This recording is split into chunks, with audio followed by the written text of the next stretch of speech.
सतनाम समाए हैं घट घट मां, सतनाम सुमर ले रे हंसा, झलकर जी गुमान माटी के तन मां, जीते जियत तर ले रे हंसा।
चरण छुआले बाबा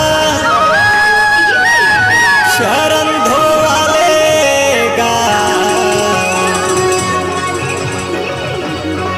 आए हवा मैं तोर दुआ गुरु ज्ञानी बाबा चरण लगा लेगा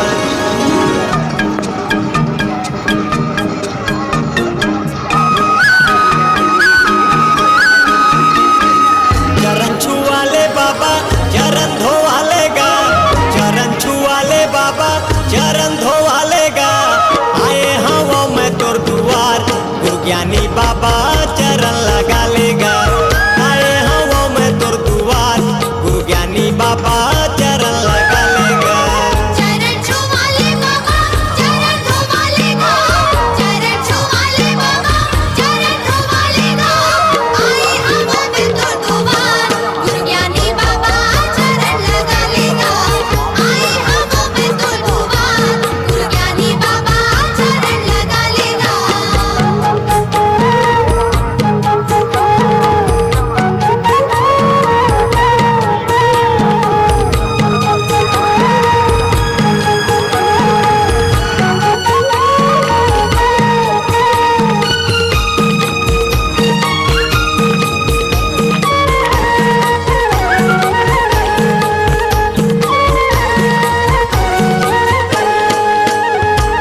बड़े दूरी हाले बाबा आए तोर दुआरीगा आए तोर दुआरी बाबा आए तोर दुआरीगा महुला बना ले बाबा तोर पुजारीगा तोर पुजारी बाबा तोर पुजारीगा बड़े दूरी हाले बाबा आए तोर दुआरीगा आए तोर दुआरी बाबा आए तोर दुआरीगा महुला बना ले गुरु तोर पुजारीगा तोर पुजारी बाबा तोर पुजारीगा आरती सजाए बाबा दिया जलाएगा आरती सजाए बाबा दिया जलाएगा चरण ले हूँ तोर पखार गुरु ज्ञानी बाबा चरण छुआ लेगा आए हवा में तोर दुआर गुरु ज्ञानी बाबा चरण लगा लेगा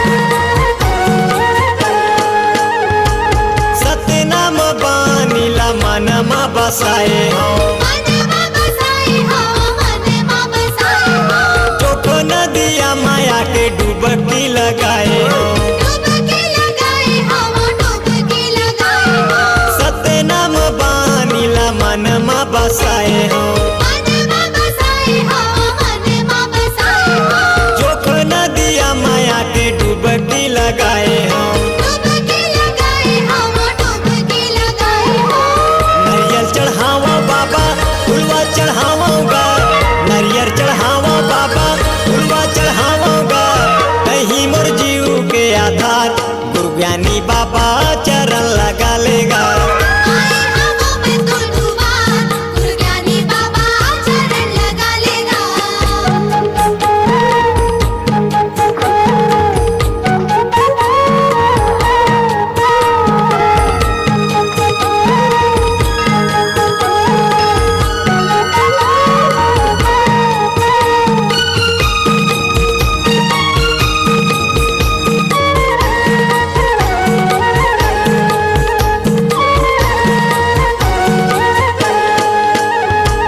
तोर महिमा लगाते बड़े बड़े ज्ञानी गा बड़े बड़े ज्ञानी बाबा बड़े बड़े ज्ञानी गा सौपत हवा मैं हाँ तोर अपन जीन गानी गा अपन जिंदगानी बाबा अपन जिंदगानी गा तोर महिमा लगाते बड़े बड़े ज्ञानी गा बड़े बड़े ज्ञानी बाबा बड़े बड़े ज्ञानी गा सौपत हवा मैं तोर लइका अपन जीन गानी गा अपन जिंदगानी बाबा अपन जिंदगानी गा पूजा नहीं जाना बाबा सेवा नहीं जानोगा पूजा नहीं जानो बाबा सेवा नहीं जानोगा मांगा तो दे ज्ञानी बाबा चरण लगा लेगा। आए हवा में तो दुआर गुरु ज्ञानी बाबा चरण लगा लेगा। चरण छुआ ले बाबा चरण धोवा लेगा, चरण छुआ ले बाबा चरण धोवा लेगा। आए हवा में तुर दुआर गुरु ज्ञानी बाबा चरण लगा लेगा। आए हवा में तो दुआर गुरु ज्ञानी बाबा चरण लगा लेगा। आए हवा में तुर दुआर गुरु ज्ञानी बाबा चरण लगा लेगा। आए हवा में तो दुआर गुरु ज्ञानी बाबा चरण लगा लेगा। आए हवा में तुर दुआर गुरु ज्ञानी बाबा चरण छुआ लेगा।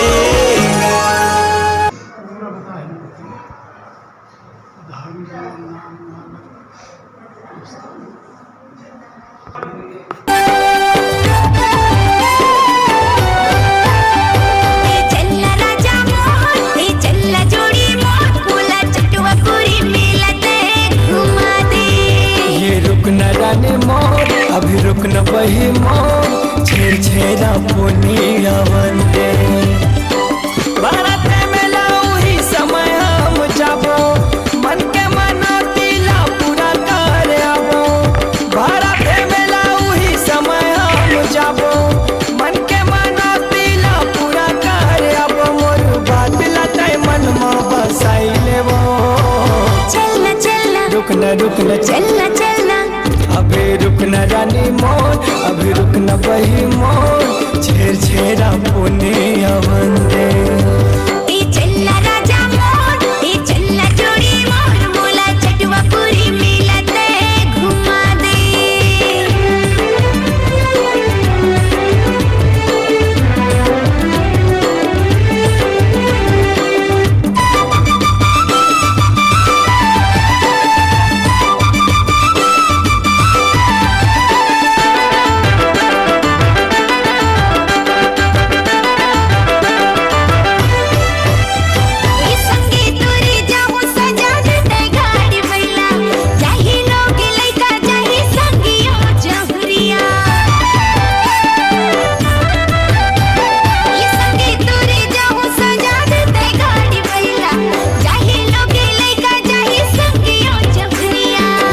मोरी मन गोरी समय लाया वंदे।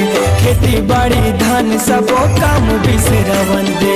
सपुरा घास के माया रू बेटा अमरदास, सपुरा घास के माया रू बेटा अमरदास। ये चटवा पूरी धाम ये बनाए है वो।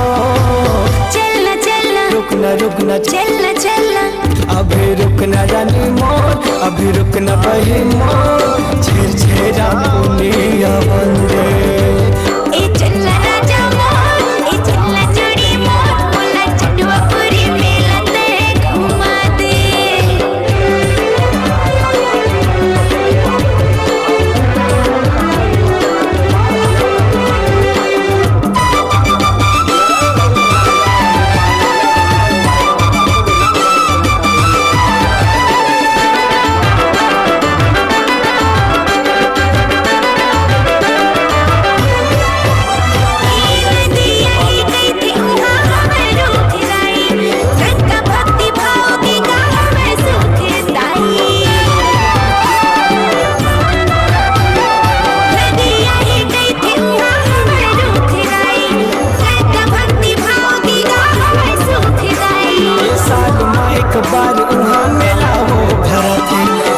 समय जाबो के घासु घर मरिया भके।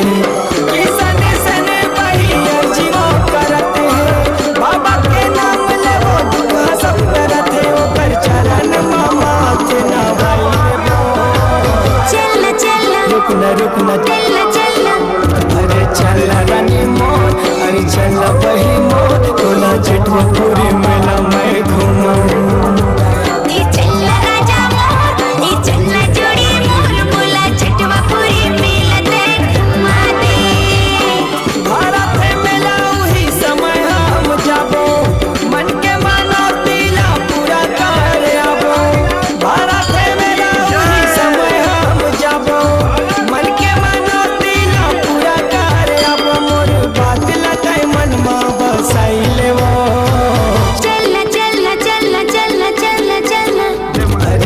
मेला वही मोर, ये चल रानी मोर, टोला चटवापुर मेला मैं घुमाऊं।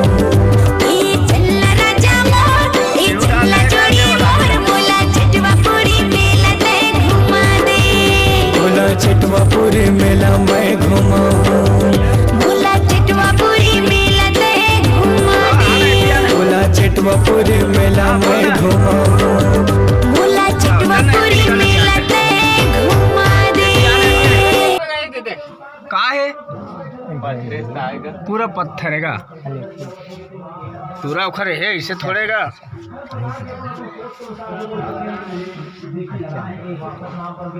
अपन ले ना मैं खींचा तो चलो मुझे गुरु काशीदास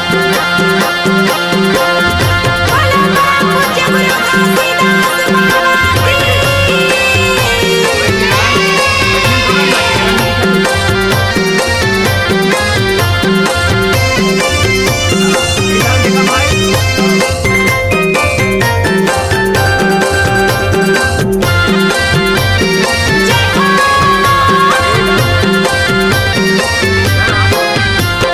सत्यनाम सत्यनाम सत्यनाम बोलो सत्यनाम सत्यनाम सत्यनाम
मोरे ललना नन्ना नन्ना नन्ना मोरे ललना नन्ना नन्ना नन्ना मोरे ललना नन्ना नन्ना नन्ना मोरे ललना नन्ना नन्ना मोरे ललना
महिमा तोला बरना बाबा जिमा प्रसन्न हो जा। मैं दुखी आया तोरे चरण माँ गिरे हम हाथ नवा। मैं दुखी आया तोरे चरण माँ गिरे हम हाथ नवा। अर्जी सुले बिनती सुले मोर गरीब के नाम। अर्जी सुले बिनती सुले मोर गरीब के नाम।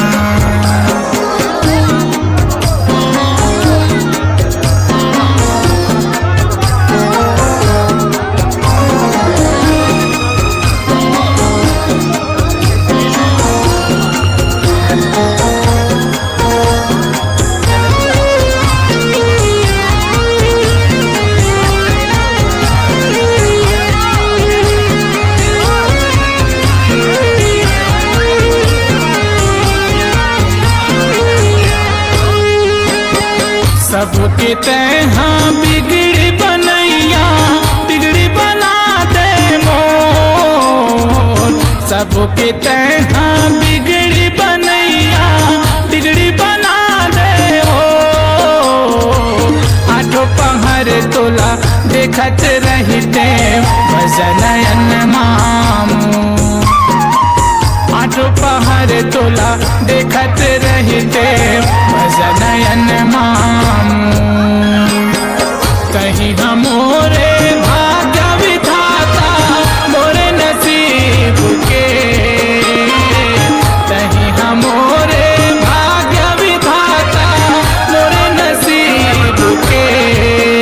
ना अर्जी सुन ले बिनती सुन ले मोर गरीब के नाम। अर्जी सुन ले बिनती सुन ले मोर गरीब के नाम।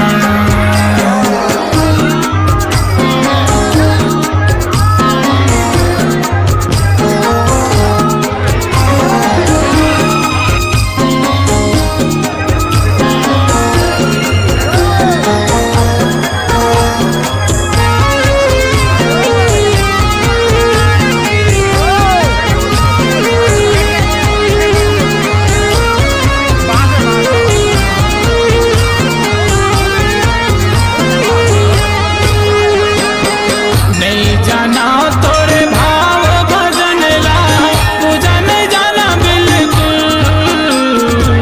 नहीं जाना तोरे भाव भजन ला पूजा नहीं जाना बिल्कुल।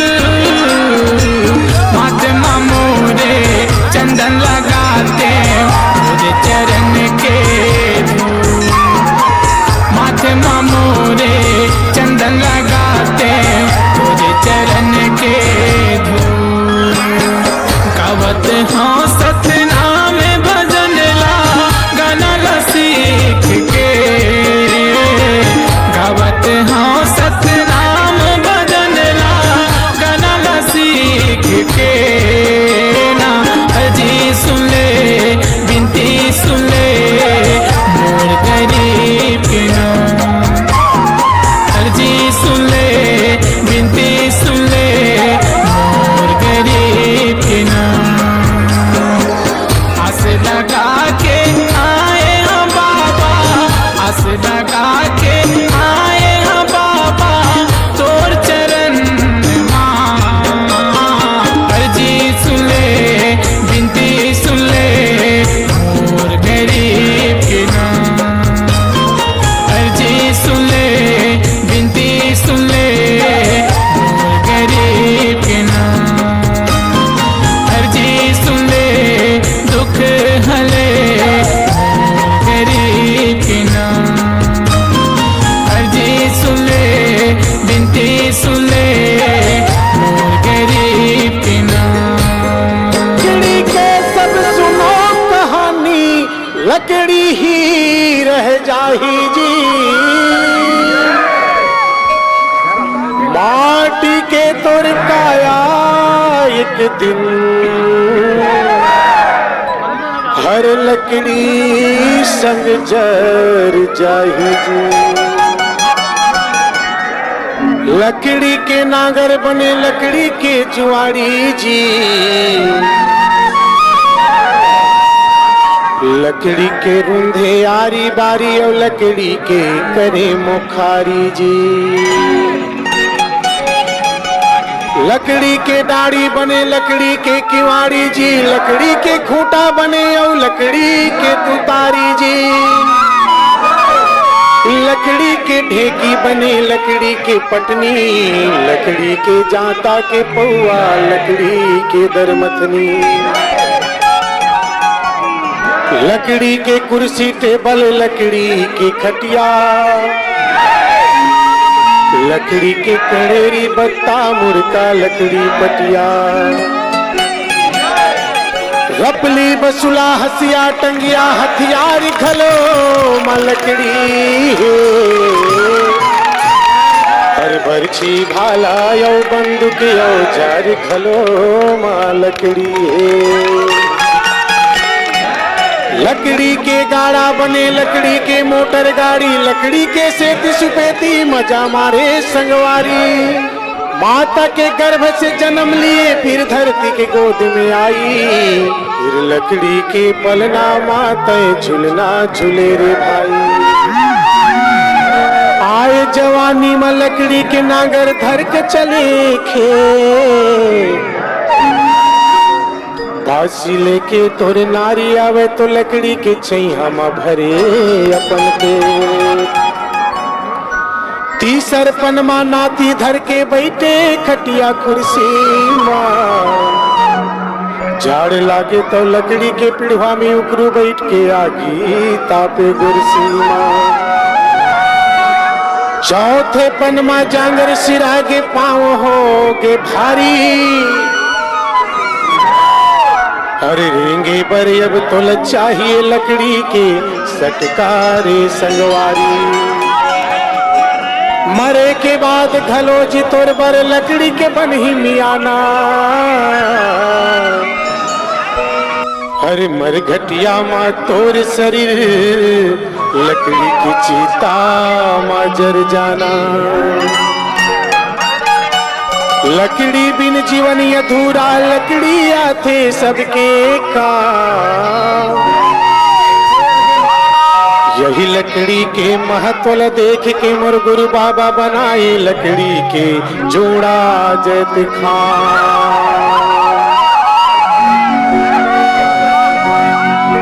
तीन खंड के चौड़ा जमा 21 हाथ के खंभा, जे खंभन तीन हुक लगे जमा 5 हाथ के डंडा, जे डंडम लहराए 4 कोनिया सादा झंडा, ओ विजय खाम बन के गा जत खाम बन के जी, वही दिन ले छत्तीसगढ़ के नाम बन गए जी। ए गुलेरी कहा बात हो? ओइसना न है तो कैसने? यहाँ 36 ठो गढ़ है, तेकर नाम से छत्तीसगढ़ के नाम पड़े। ऐसे? हाँ। तो सुनत हस का है? यहाँ 36 ठो गढ़ के नाम से छत्तीसगढ़ के नाम नहीं पड़े। यहाँ तो 42 ठी गढ़ है। अगर गढ़ के माध्यम से कोई देश और प्रदेश के नाम बनती तो एला 42 गढ़ कती, छत्तीसगढ़ थोड़े कती। तो छत्तीसगढ़ के नाम गुरु घासीदास बाबा के जैत खाम के नाम से हुए। अगर छत्तीसगढ़ में जैत खाम के निर्माण किए जाते तो नियम से अगर जैत खाम बनाए जाते तो 3 खंड के चौरा बनाए जाते, 21 हाथ के जैत खाम बनाए जाते, जेमा 3 ठो हुक लगाए जाते, ओमा 5 हाथ के डंडा लगाए जाते, तो फिर 4 कोण के सादा झंडा लहराए जाते। तो अत्केच में छत्तीसगढ़ के निर्माण कैसे हुई? अच्छा तो सुन तो। हाँ बता तो। 3 खंड के चौरा और 21 हाथ के जैत खाम कटका हुई। 3 और 21 कटका हुई? 24 हुई। 24 हो गए ना? हाँ। और ओमा 3 ठो हुक लगा थे तो 24 और 3 कटका हुई? 27 हुई। 27 है ना? हाँ। ओकर बाद 5 हाथ के डंडा लगावे, न 4 लगाए और न 7 लगाए। और नियम से अगर बनते तो है ना तो 27 और 5 कत का हुई 32 हुई 32 और सतनामी मन के कै कोण के झंडा होते 4 कोण के तो 32 और 4 कत का हुई 36 हो गए। एक बार और जोर से बोल 32 और 4 36। जयते खाम बन गे जी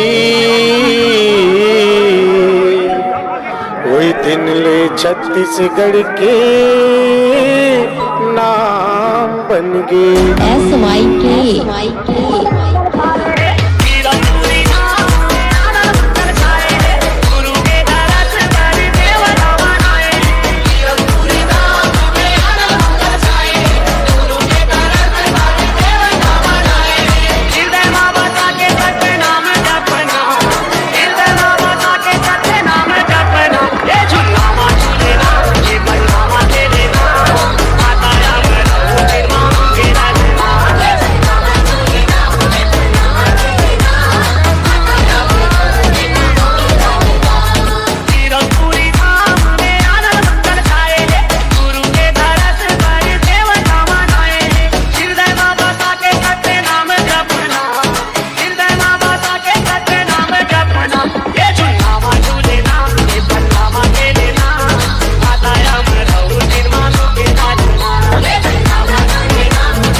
यतीन्द्र